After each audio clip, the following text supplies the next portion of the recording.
Terima kasih Mas Sulay. Nah, sekarang ada Pak Albert Rumampuk yang akan bertanya secara langsung. Silakan Pak Albert. Ya, Pak Albert, sahabat saya dari Labuan, GKK Labuan, Sulawesi Tengah. Silakan, GKA. Pak Albert. Silakan Pak Albert. Ya, terima kasih banyak, Pak. Saya Albert Rumampuk dari Palu, Pak. Ya. GKA cabang Labuan di Palu. Bos, bisa keras sedikit, dekat sedikit Pak Albert, kurang jelas. Ya. Ya. Bisa dengar, Pak? Halo? Kurang terang Pak, kurang jelas. Atau saya pakai ini dulu, Pak? Oke, headset dulu. Boleh Pak, boleh. Oke.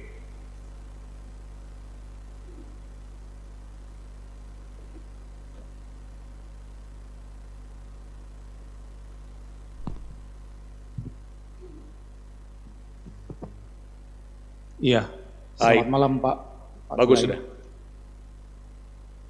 Iya, mungkin saya ingin tanya tentang ada fenomena yang seringkali kita jumpai dalam gereja-gereja tertentu pada saat mereka melakukan KKR begitu Pak. Jadi pada waktu acara KKR kan itu ada altar call yang maju, disuruh maju orang-orang, lalu kemudian didoakan di sana oleh hamba Tuhan yang jadi pembicara di situ. Lalu kemudian ketika didoakan itu, ada banyak orang yang tumbang pada waktu itu Pak. Ya. Jadi mereka jatuh ke lantai, tumbang.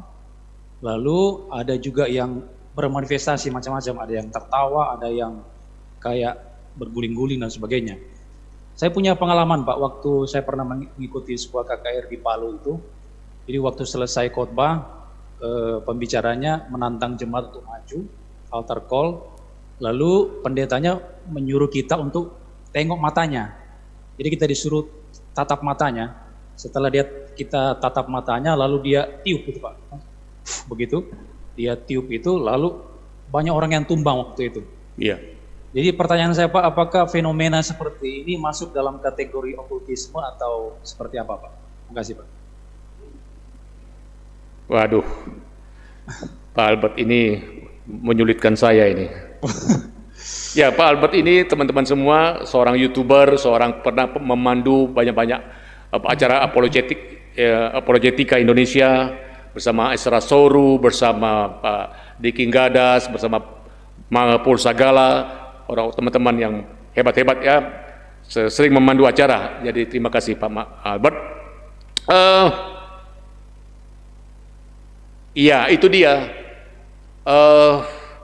Saya habis ini saya minta komentar Musa Made Masra ya. Begini, fenomena-fenomena seperti itu membingungkan banyak orang.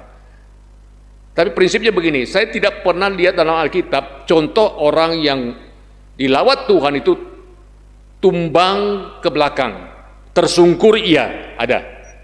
Itu satu. Kemudian kalau orang sampai tumbang tidak sadarkan sendiri, tertawa-tertawa dan lain sebagainya, Alkitab tidak mengajarkan seperti itu menurut saya sih. Nah, Pendeta almarhum Beni Santoso pernah menceritakan begini. Di suatu KKR di Senayan, ada hamba Tuhan yang suka bikin orang tumbang-tumbang itu. Jadi tumpah tangan tumbang. Tapi ada satu remaja belum juga sampai tangannya dia tumbang duluan. Jadi omnya yang hadir di situ marah. Ngapain kamu ikut tumbang gitu? Ikut KKR yang benar. Ya, bertobat terima Tuhan, enggak usah ikut tumbang gitu. Om jangan ribut. Ujung sana ada papa saya. Kemarin dia janji kalau saya bertobat dia akan belikan sepeda motor untuk saya. Nah,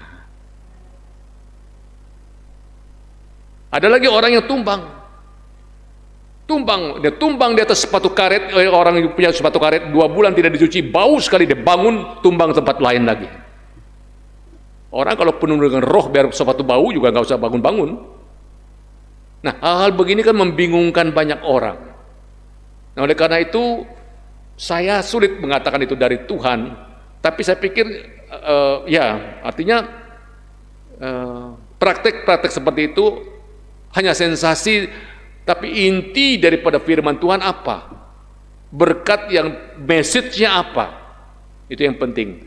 Boksu, silakan Boksu, mohon bantuannya. Saya kira cukup jelas Pak Tulai, bagus sekali. Saya kira kebenaran adalah kebenaran. Hal yang Pak setan namanya penipu, sudah dibilang tadi.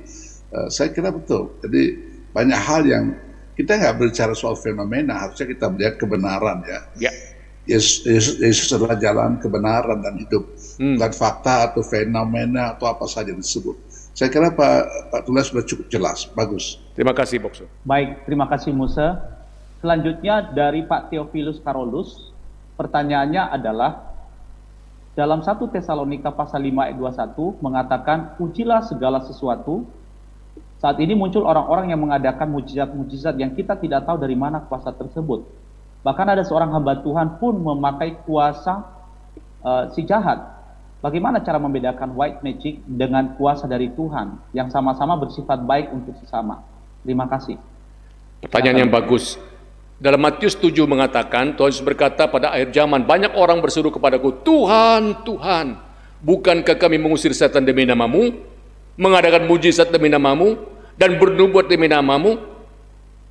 Tapi Yesus mengatakan kepada mereka, enyahlah kamu, hai kamu yang berbuat kejahatan, aku tidak pernah mengenal engkau.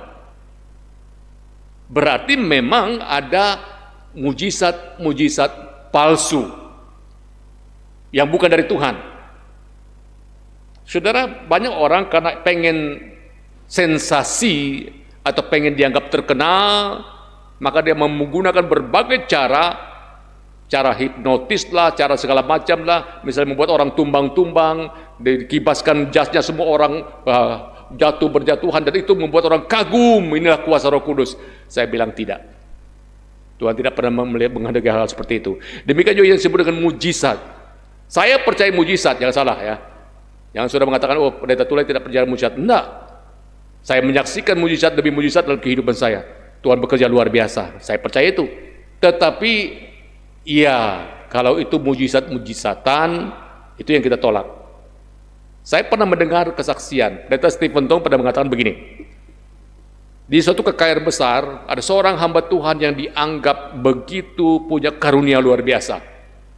Dan dia tahu kondisi orang dalam ribuan orang itu. Oh, ibu yang baju merah di sudut sana, sudah 2 tahun cancer. Tuhan berbisik kepada saya, maju. Betul, ibu itu sakit cancer. Ibu yang berkacamata baju biru di sebelah sana sudah 5 tahun menikah tidak punya anak. Maju, betul, 5 tahun menikah tidak punya anak. Bapak ini darah tinggi tidak pernah turun-turun, 170, 180. Betul, dan semua orang disebut itu persis apa yang dikatakan. Selidik, nah wartawan kan usil. Selidik punya selidik, dia ada semacam earphone, alat canggih di telinganya, dan asistennya itu menyebar ke sana, Pak, yang baju merah ini kanker 5 tahun. Oh, yang baju merah itu kanker 5 tahun. Pak, yang ibu kacamata baju biru itu 5 tahun menikah belum punya anak. Ibu yang pakai kacamata baju biru 5 tahun menikah tidak punya anak. Ini salah satu trik loh. Belum lagi yang lain-lain. Kalau itu memang dari Tuhan kita terima. Tapi kalau yang dikatakan Tuhan Yesus, kamu menyembuhkan demi namaku, pakai nama Yesus, dan Tuhan tidak pernah mengenal. Jadi, ya memang ujilah setiap roh, jangan sembarang terima. Itu betul. Nah, oleh karena itu memang kita sebagai hamba Tuhan, orang percaya perlu kepekaan. Ya, perlu kepekaan, karena ya tidak semua yang disebut dianggap mujizat itu adalah mujizat dari Tuhan. Dan mujizat yang paling besar bukan orang sakit sembuh, orang mati bangkit, tapi jiwa diselamatkan, dosa diampuni. Itu yang paling penting.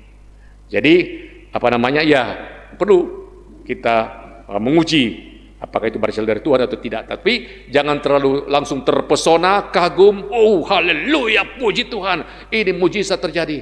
Tunggu dulu, karena tidak semua yang bersifat fenomena itu adalah dari Tuhan. Ya, terima kasih.